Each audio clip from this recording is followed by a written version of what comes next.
Hindi pa nga masabi ng Department of Agriculture kung kailan magiging epektibo ang price cap sa imported na bigas.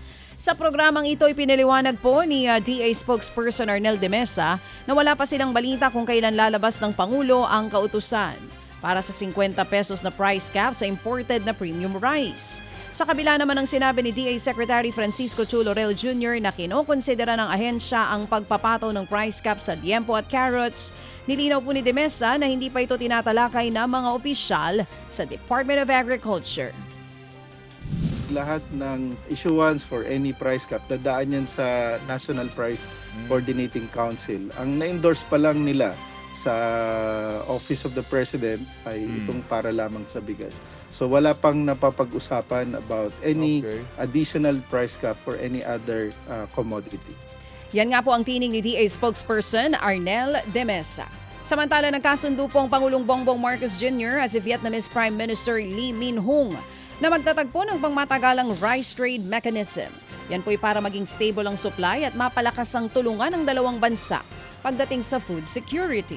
Isa raw ito sa mga natalakay sa bilateral meeting ng dalawang leaders sa sidelines po yan ng ASEAN Summit sa Cebu.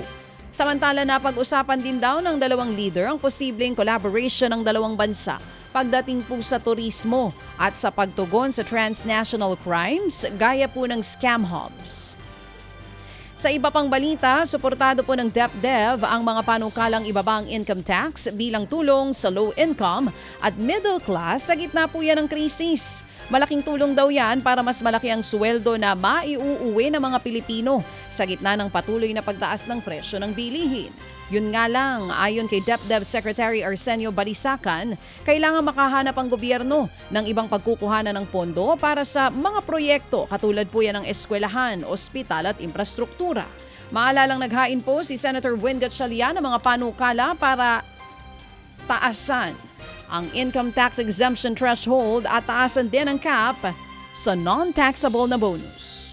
Mga kapatid, patuloy po kayong tumutok sa 105.9 True FM para sa totoong balita, impormasyon, music and entertainment. Mag-subscribe sa aming YouTube channel at podcast at sundan nyo kami sa Facebook, Instagram, X at TikTok sa True Network PH.